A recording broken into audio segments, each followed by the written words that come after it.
Donnelly reported the legend of the hermit, a holy man who sought solitude in its most pure form. Allegedly, he rode here from the mainland in a boat without a bottom, so all the creatures of the sea could rise at night to converse with him. How disappointed he must have been with their chatter. Perhaps now, when all that haunts the ocean is the rubbish dumped from the tankers, he'd find more peace. They say he threw his arms wide in a valley on the south side, and the cliff opened up to provide him shelter. They say he died of fever 116 years later. The shepherds left gifts for him at the mouth of the cave, but Donnelly records they never claimed to have seen him. I have visited the cave and I have left my gifts, but like them, I appear to be an unworthy subject of his solitude.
Those islands in the distance, I am sure, are nothing more than relics of another time, sleeping giants, somnambulist gods laid down for a final dreaming.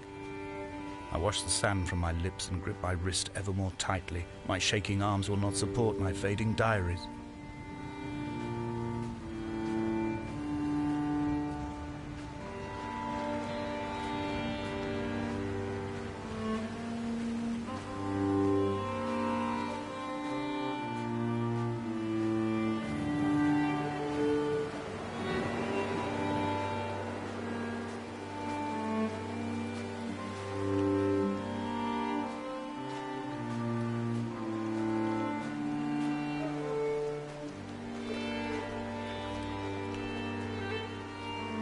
Dear Esther, I found myself to be as featureless as this ocean, as shallow and unoccupied as this bay, a listless wreck without identification.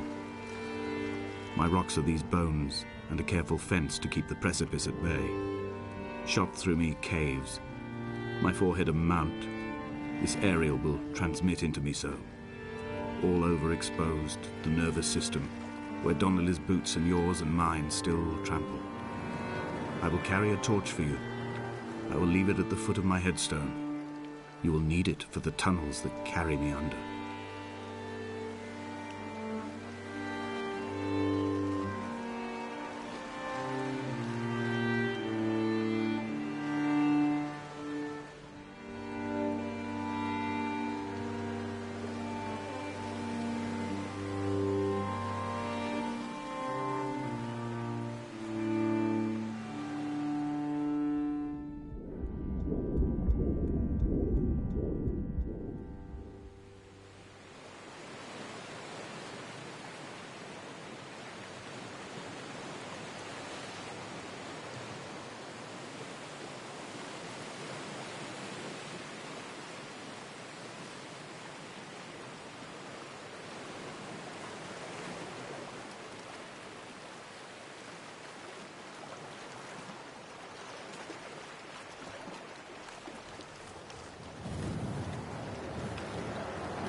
Donnelly's book had not been taken out from the library since 1974. I decided it would never be missed as I slipped it under my coat and avoided the librarian's gaze on the way out. If the subject matter is obscure, the writer's literary style is even more so.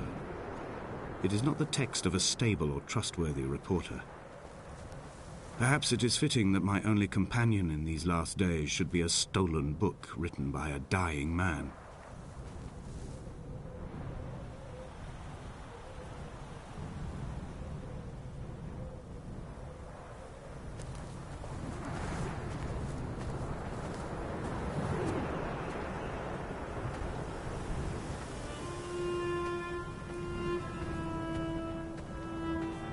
When someone ill, they gave up what little hope they could sacrifice.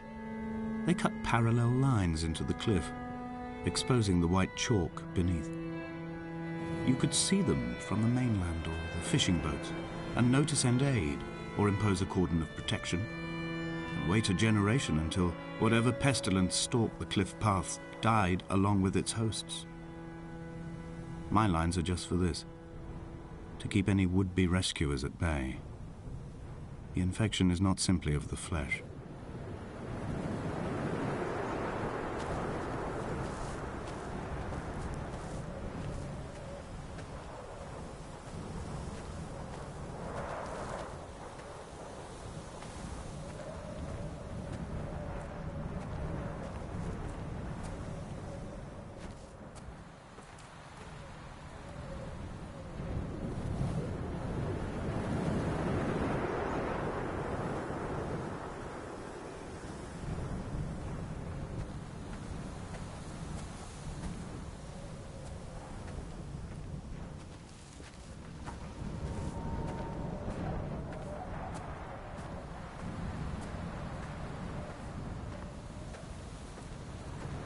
We are not like Lot's wife, you and I. We feel no particular need to turn back. There's nothing to be seen if we did. No tired old man parting the cliffs with his arms. No gifts or Bibles laid out on the sand for the taking. No tides turning or the shrieking gulls overhead. The bones of the hermit are no longer laid out for the taking. I have stolen them away to the guts of this island, where the passages all run to black, and where we can light each other's faces by their strange luminescence.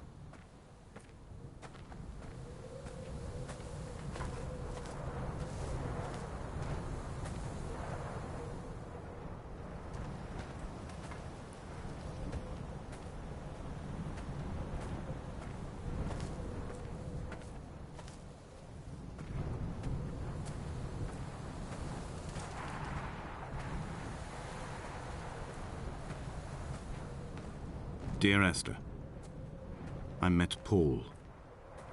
I made my own little pilgrimage. My Damascus, a small semi-detached on the outskirts of Wolverhampton. We drank coffee in his kitchen and tried to connect to one another. Although he knew I hadn't come in search of an apology, reason or retribution, he still spiraled in panic, thrown high and lucid by his own dented bonnet. Responsibility had made him old. Like us, he'd already passed beyond any conceivable boundary of life.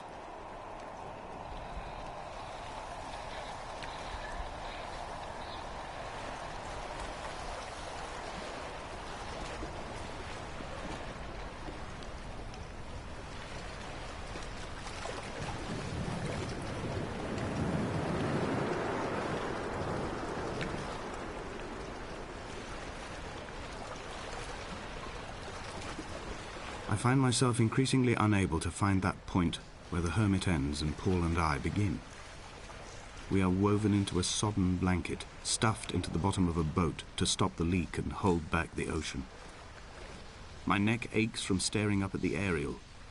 It mirrors the dull throb in my gut where I am sure I've begun to form another stone. In my dreams, it forms into a perfect representation of Lot's wife, head over her shoulder, staring along the motorway at the approaching traffic in a vacuum of fatalistic calm.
The vegetation here has fossilized from the roots up. To think they once grazed animals here, the remnants of occupation being evidence to that. It is all sick to death. The water is too polluted for the fish, the sky is too thin for the birds, and the soil is cut with the bones of hermits and shepherds. I've heard it said that human ashes make great fertilizer, that we could sow a forest from all that is left of your hips and ribcage, with enough left over to thicken the air and repopulate the bay.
Dear Esther, I have now driven the stretch of the M5 between Exeter and Bristol over 21 times.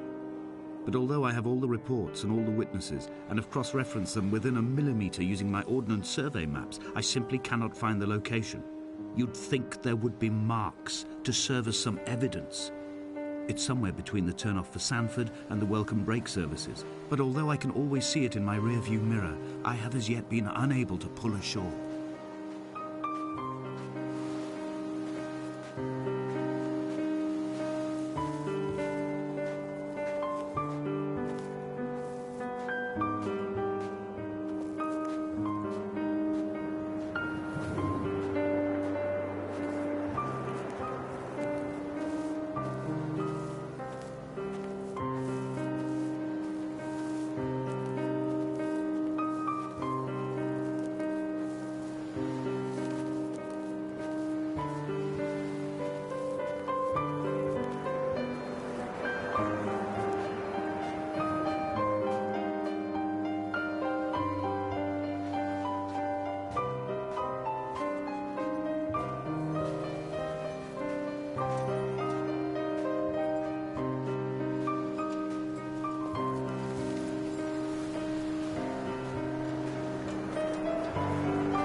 There must be a hole in the bottom of the boat. How else could new hermits have arrived?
I had kidney stones, and you visited me in the hospital.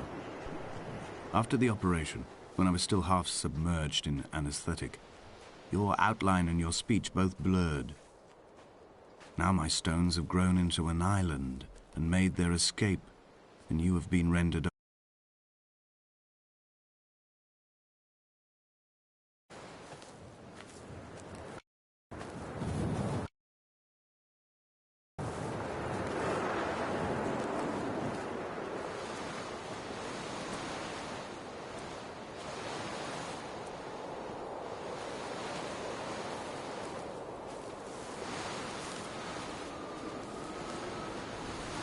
When I first looked into the shaft, I swear I felt the stones in my stomach shift in recognition.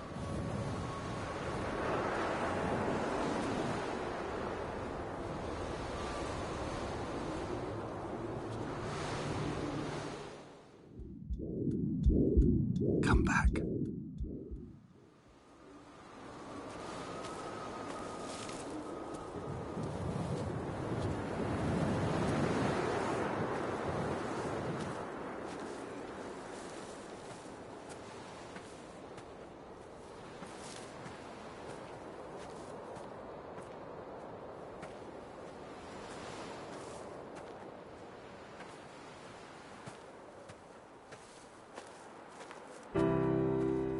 I've begun my ascent on the windless slope of the western side.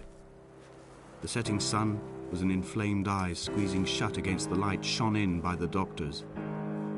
My neck is aching through constantly craning my head up to track the light of the aerial. I must look downwards, follow the path under the island to a new beginning.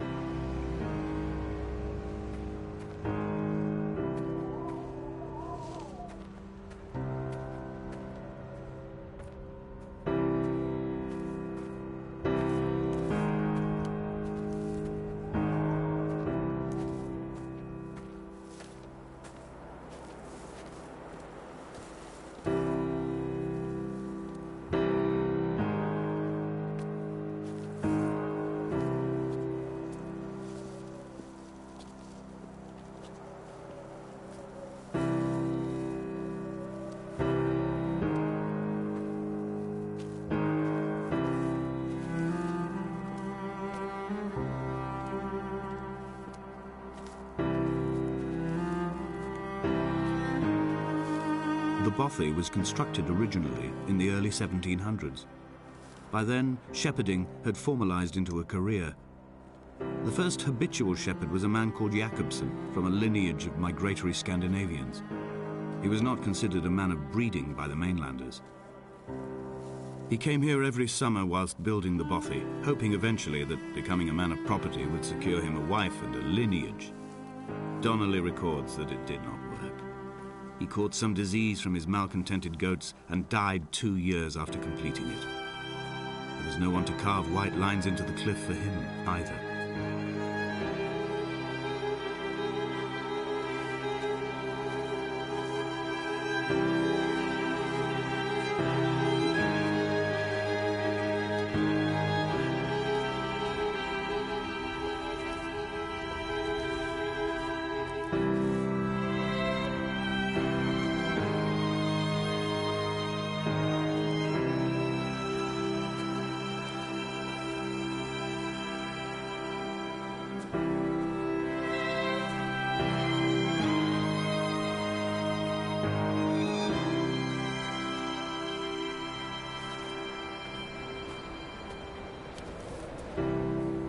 3 cormorants seen at dusk.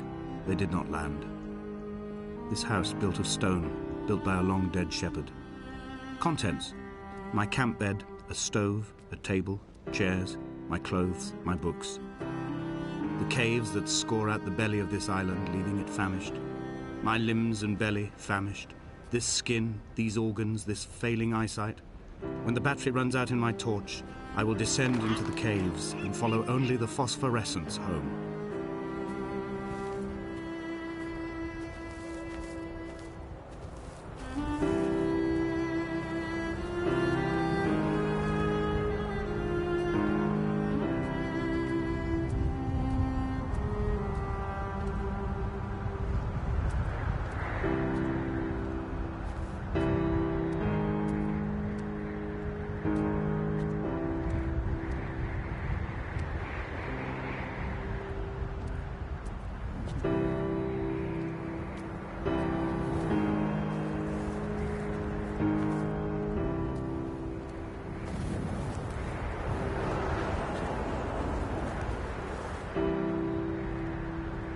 What to make of Donnelly, the laudanum and the syphilis?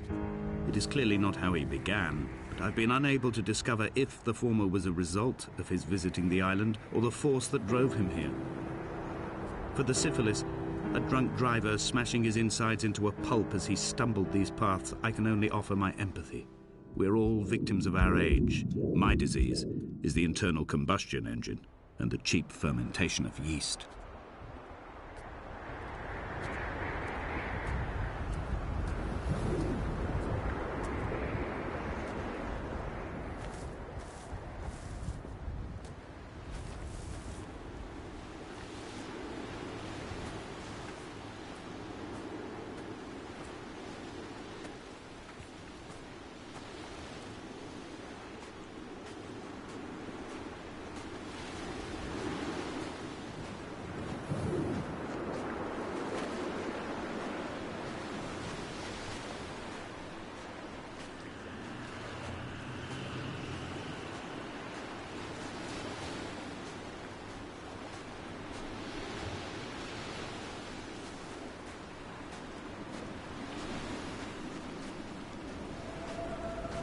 Climbing down to the caves, I slipped and fell and have injured my leg.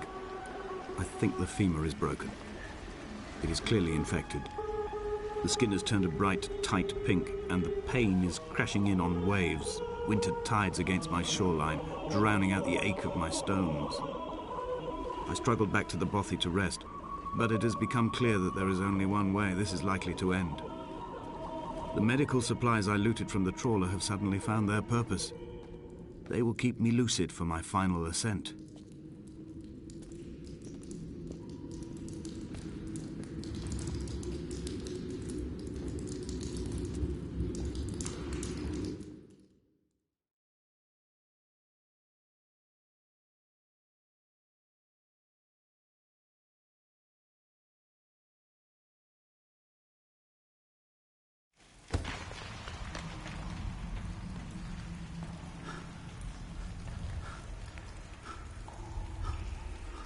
From here, this last time, I have understood there is no turning back.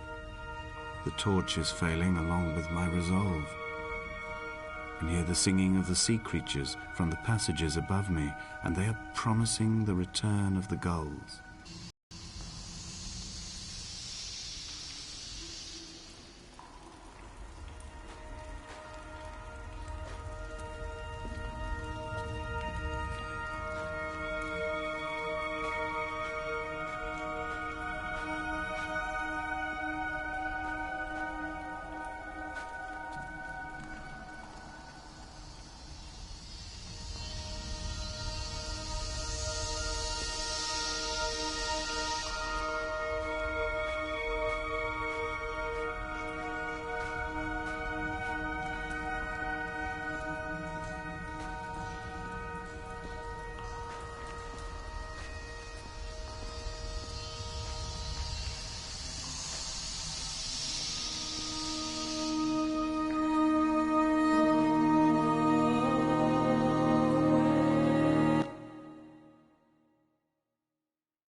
It was as if someone had taken the car and shaken it like a cocktail. The glove compartment had been opened and emptied with the ashtrays and the boot. It made for a crumpled museum, a shattered exhibition.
I am traveling through my own body, following the line of infection from the shattered femur towards the heart. I swallow fistfuls of painkillers to stay lucid. In my delirium, I see the twin lights of the moon and the Ariel shining to me through the rocks.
was coming round from the operation, I remember the light they shone in my eyes to check for pupil contraction.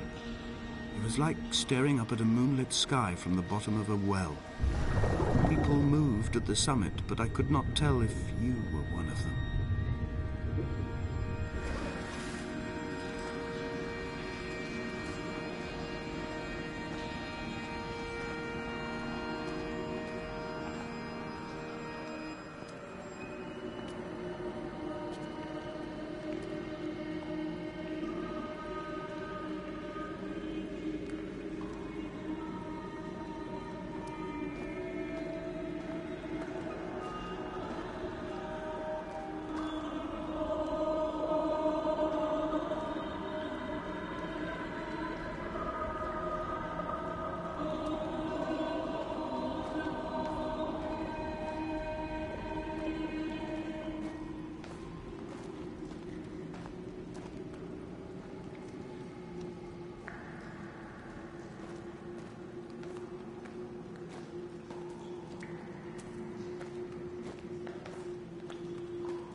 wish I could have known Donnelly in this place.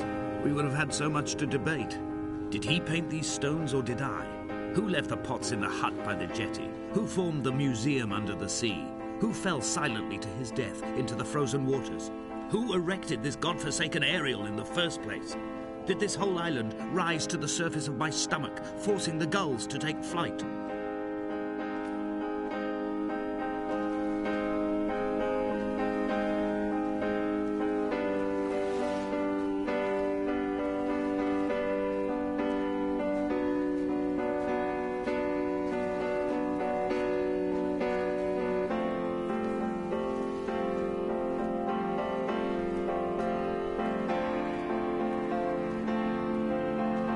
Fire and soil, I chose fire. It seemed the more contemporary of the options, the more sanitary. I could not bear the thought of the reassembly of such a ruin. Stitching arm to shoulder and femur to hip, charting a line of thread like traffic stilled on a motorway, making it all acceptable for tearful aunts and traumatized uncles flown in specially for the occasion. Reduce to ash, mix with water, make a phosphorescent paint for these rocks and ceilings.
Hall by the roadside, by the exit for Damascus, all ticking and cooled, all feathers and remorse, all of these signals routed like traffic through the circuit diagrams of our guts, those badly written boats torn bottomless in the swells, washing us forever ashore.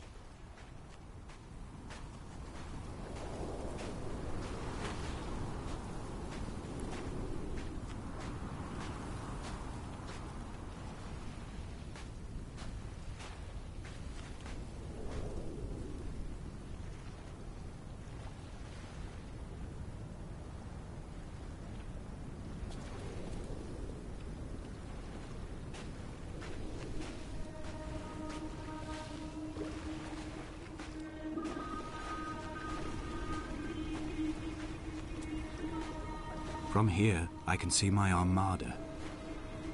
I collected all the letters I'd ever meant to send to you, if I'd have ever made it to the mainland, but had instead collected at the bottom of my rucksack, and I spread them out along the lost beach. Then I took each and every one, and I folded them into boats. I folded you into the creases, and then, as the sun was setting, I set the fleet to sail.